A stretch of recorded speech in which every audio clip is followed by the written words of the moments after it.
then bursting forth in glorious day, up from the grave he rose again. Bonjour frères et sœurs, bienvenue de retour dans 2 Corinthiens, où est-ce que Paul revient sur terre, si je peux dire, après nous avoir fait visiter le troisième ciel.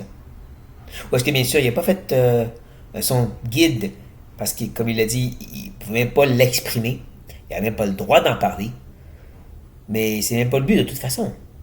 Il a expliqué que il voulait pas que les gens viennent à éloger Paul pour cette expérience. Que sa gloire à la place se trouve dans sa faiblesse. Puis il nous laissait un petit peu dans l'attente de comprendre pourquoi. Pourquoi est-ce que tu te glorifies dans la faiblesse? Tu devrais te glorifier en Christ. Ou au moins l'expérience que Christ a donnée. Non, faiblesse. Mais là, il veut l'expliquer. C'est en revenant sur terre, et dans la section où nous sommes présentement, versets 7 à 10, Paul va expliquer pourquoi. Il va le faire de façon circulaire. Ouais, il va présenter une situation, ensuite parler de sa réaction, nous partager qu'est-ce que Dieu a dit, et ensuite sa réaction encore. Et savoir qu'il y aura une différence entre la première et la deuxième réaction, et tout change à cause de ce pivot qui est la parole de Dieu, un peu comme nos vies, hein? Tout change à cause de la parole de Dieu. Donc, qu'est-ce que Dieu a dit qui a totalement changé de façon radicale l'attitude de Paul? On le découvre ensemble en commençant le verset 7. Et pour que je ne sois pas enflé d'orgueil, à cause de l'excellence de ces révélations, il m'a été mis une écharde dans la chair, un ange de ce temps, pour me souffleter et m'empêcher de m'enorgueillir. Ne manquez pas comment le verset commence et débute avec les titres de l'orgueil. Ce danger, Paul était quand même assez humble pour reconnaître qu'il y avait ce danger-là. Hein, il commence en disant justement pour ne pas que je m'enorgueillisse, puis il termine en disant pour que ça m'empêche de m'enorgueillir. Je sais pas qu'on comprenne, c'était vraiment ce péché-là qui était grave, qui était dangereux pour Paul. Et ça, c'est à cause de ces grandes révélations. À cause de cette incroyable expérience. Dieu s'en met d'accord avec ça parce que Dieu a agi pour le garder humble. Dieu a agi pour pas qu'il devienne orgueilleux face à la révélation. Je trouve fascinant que Dieu agit parce que de nos jours, dans le monde de l'Ouest, lorsque les gens ont des révélations et des expériences, ils sentent le besoin de partager à tout le monde. Ben, ici, Paul, à la place, il a été humilié par Dieu. Il a été gardé humble par Dieu. Dieu l'a empêché de partager à tout le monde, dans un sens. Fascinant, n'est-ce pas? Comment Dieu agit et comment l'Église de l'Ouest agit. Pas pareil. La façon que Dieu a accompli cette œuvre, c'est qu'il a mis une écharde dans la chair, la fameuse écharde dans la chair, qu'il appelle aussi un ange de Satan pour le souffleter ou pour lui donner des coups. Ouais, c'est particulier de penser que Dieu utilise l'ennemi pour accomplir son œuvre. Pourtant, il y a des moments dans l'histoire que Dieu a fait ceci. Ça devrait être un cas assez particulier, assez spécial et important. Parce que quand Dieu le fait, c'est l'histoire de Job. L'histoire du roi Saül. De notre roi aussi dans le nord. Du royaume du nord. Où est-ce que encore Dieu envoie des anges de mensonges, des esprits de mensonges pour détourner les prophètes. Donc, de penser que Dieu a encore utilisé ici un de ces messagers de Satan pour garder Paul humble, ça nous montre à quel point c'est important pour Dieu. Mais, bon, quelle est cette écharde dans la chair? Hein? La grande question que les gens se posent et que les gens aiment proposer. Moi, je ne crois pas que c'est important de vraiment découvrir c'est quoi l'écharde dans la chair. Puisque Paul a pu facilement prendre le temps de nous l'expliquer. Facilement. Il a partagé des détails sur sa vie. Il aurait pu le partager ici. Et il ne l'a pas mentionné. Même qu'il le décrit de façon physique et spirituelle. Il a dit que c'est une écharde dans la chair. Il fait un bâton qui vient presser et fait mal au corps. Mais ensuite, il dit que c'est un ange de Satan qui lui donne des coups. On dirait que c'est autant une sorte d'attaque démoniaque que ça aurait pu être une souffrance physique. C'est comme un ou l'autre. Le spectrum est large présentement. Je crois que oui, une des raisons que Paul le présente si large, c'est pour qu'on puisse tous se mettre dans le bateau et reconnaître que oui, on peut tout avoir la main de Dieu ça peut sortir sur nous pour nous garder un. Même que les puritains osaient dire que Dieu, des fois, veut s'attaquer tellement à ce péché de l'orgueil qu'il pourrait utiliser d'autres péchés dans la vie de la personne pour le garder humble. En d'autres mots, le livrer à Satan et de tomber dans certains péchés pour qu'il reste humble, cette personne. Mais bon, c'est peut-être une exagération. Ce qu'on sait, c'est que Paul ne se concentre pas sur les chars dans la chair, mais beaucoup plus sur qu'est-ce que Dieu a enseigné par ceci. Donc, il a premièrement réagi face à cette grande souffrance. Et verset 8, il nous dit, « 3 fois j'ai prié le Seigneur de l'éloigner de moi. » C'était toute une prière. En réalité, le mot que Paul utilise, c'est supplier, plaider, crier à Dieu si vous voulez. Il cherchait vraiment une grande délivrance et 3 reprises qui est amené à un point où Dieu dit « S'il te plaît ». Même que le mot « éloigner », c'est le même qui est déjà utilisé un peu avant dans l'Épître. Lorsqu'il parle de ce danger qu'ils ont été peut-être séduits par le serpent, un peu comme Ève a été séduite. Comment Ève a été justement enroulée autour du petit doigt de Satan, puis donc en est tout l'humanité dans le péché, l'humanité loin de Dieu, loin du jardin d'Éden. C'est le même mot ici, pour éloigner, séduit et éloigner. Ça nous montre à quel point il parle vraiment de vraiment... c'est délivrer, de vraiment... enlève-moi ça, Dieu, puis garoche ça loin, loin, loin. Je veux être séparé de cette écharpe dans la chair. Délivré totalement et complètement de cet ange de Satan. Et on peut comprendre, n'est-ce pas qu'on est souvent amené là aussi, dans les épreuves et les difficultés, dans la souffrance physique, émotionnelle, mentale, on est amené à un point de dire, Seigneur, enlève ça, délivre-moi, guéris-moi, fais quelque chose. Et qu'est-ce que Dieu dit à ça? Verset 9.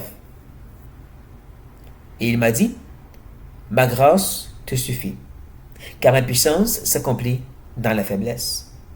Je me glorifierai donc bien plus volontiers dans mes faiblesses, afin que la puissance de Christ repose sur moi. Prenez note, Dieu n'a pas dit non. Je sais qu'on aime dire ça. Dieu n'a pas dit non. Ce n'est pas la réponse. C'est possible que Dieu le guérit, le délivré plus tard dans sa vie.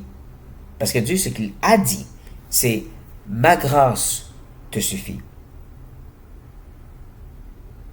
Il explique comment cette grâce peut fonctionner en disant « Car ma puissance s'accomplit dans la faiblesse ».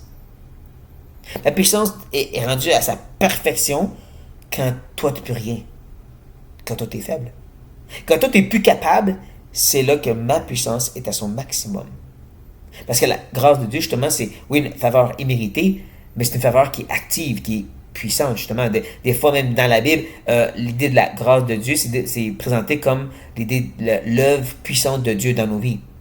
Donc, autant c'est une faveur imméritée que c'est une puissance active. Puis Dieu dit, c'est rendu à son comble, à sa perfection, quand tu es faible. Quand toi, tu n'as plus rien. Cela, ça doit être Dieu. Et là, Dieu, c'est à sa toute puissance.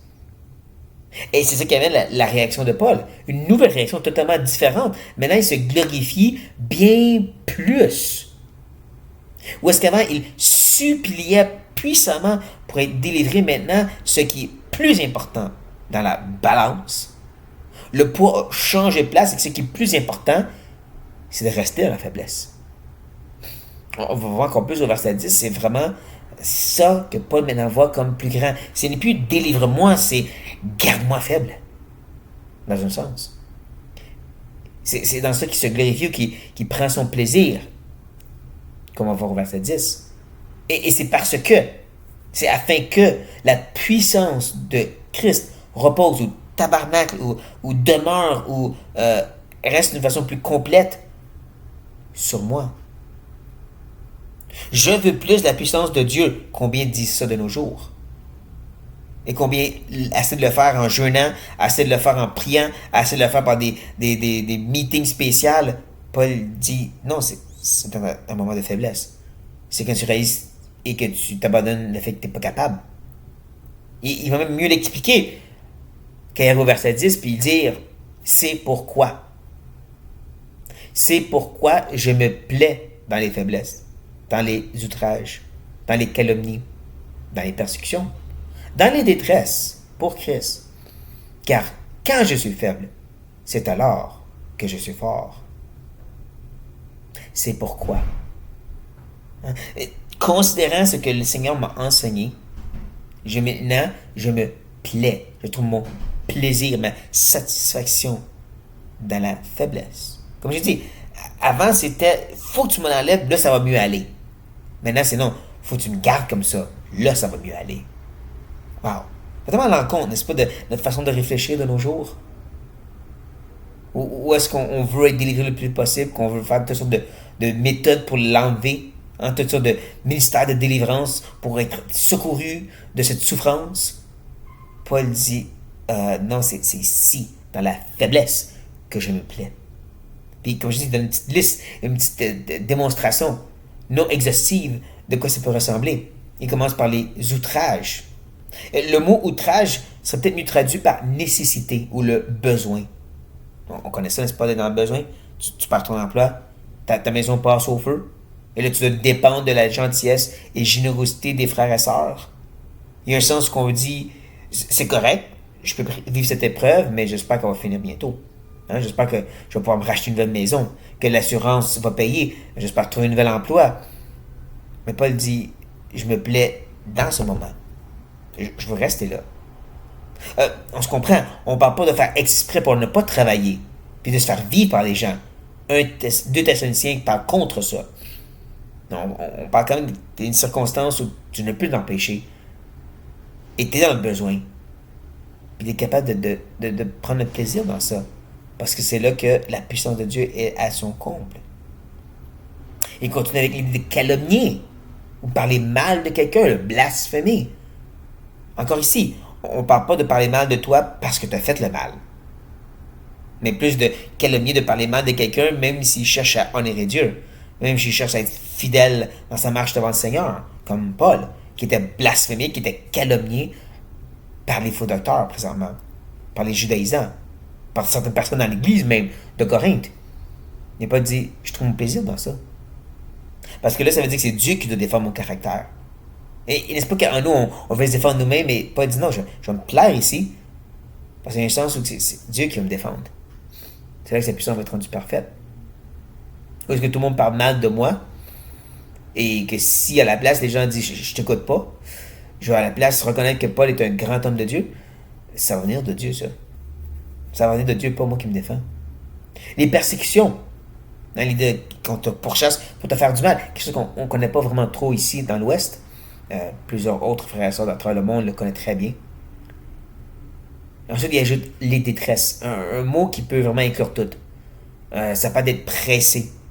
Ça peut parler de souffrance physique, émotionnelle, spirituelle, mentale. Je veux dire, ça inclut tout ce qui presse. Tribulation, difficulté. D'accord, Paul dit, je trouve mon plaisir ici. C'est un petit peu fou, n'est-ce pas? Un petit peu maso, comme on dirait.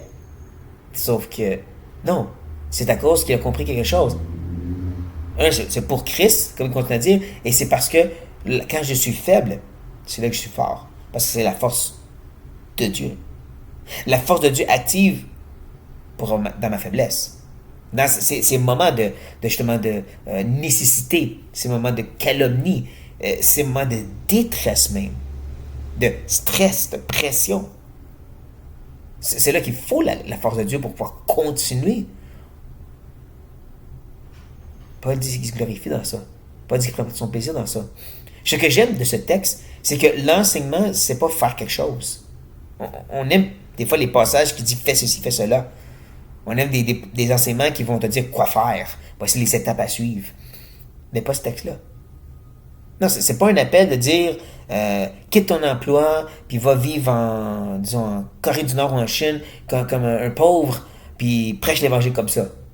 Puis là, Dieu va devoir pourvoir tes besoins. Non.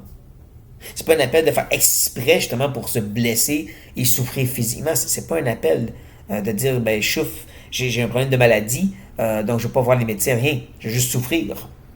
Je vais même pas demander de guérir au Seigneur. Non, c'est pas ça. C'est une mentalité que Paul prêche ici. Un mindset, comme il dit en anglais. Une perspective, une façon de voir la chose. que ces moments-là ne sont pas néfastes, ne sont pas négatifs, ne sont pas mauvais. On ne faut pas courir après, mais on les reconnaît que c'est ces moments-là que la force de Dieu est à son comble. C'est lorsqu'on n'est pas capable et qu'on doit dépendre de Dieu que Dieu va vraiment être à son max dans nos vies.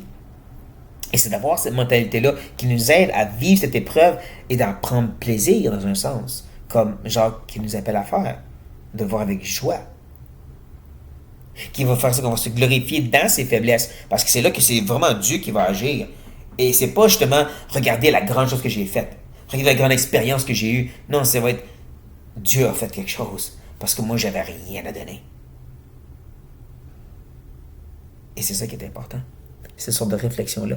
C'est ce genre de mentalité-là qu'on a grandement besoin d'être infusé dans l'Église, ici dans l'Ouest, ici dans notre monde moderne. Donc que le Seigneur vienne nous aider dans ces choses. Prions.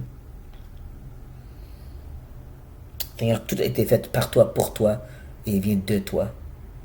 C'est la louange de ta gloire, on le dit, mais on a la misère de pleinement le vouloir, s'y abandonner, le désirer. Parce qu'on sait que justement, d'avoir ta force à son comble, que tu te glorifies toi seul, veut dire qu'on doit être éclipsé, qu'on doit être rendu à néant, qu'on doit être affaibli totalement. Et on n'aime pas ça, Seigneur. Si on est honnête, on n'aime pas ça. Mais change notre perspective, change notre mentalité, Seigneur. Infuse cette belle vérité dans notre cœur et nos pensées aussi. Qu'on ne cherche pas les grandioses, les choses frappantes, mais à la place de la faiblesse, la nécessité, les tribulations, les détresses, de reconnaître à quel point que c'est là, Seigneur, que ta force est à son max, que ta grâce est à son comble, et que c'est ce qu'on a besoin. Change nos cœurs et nos perspectives, on prie au nom de Jésus-Christ. Amen. Et frères et sœurs, sur ceci, j'espère que vous avez été bénis par cette simple réflexion et enseignement de ce texte. Je sais que moi je l'ai été, et les nombreuses fois que j'ai pu le prêcher, mais je souhaite d'être grandement béni et à la prochaine.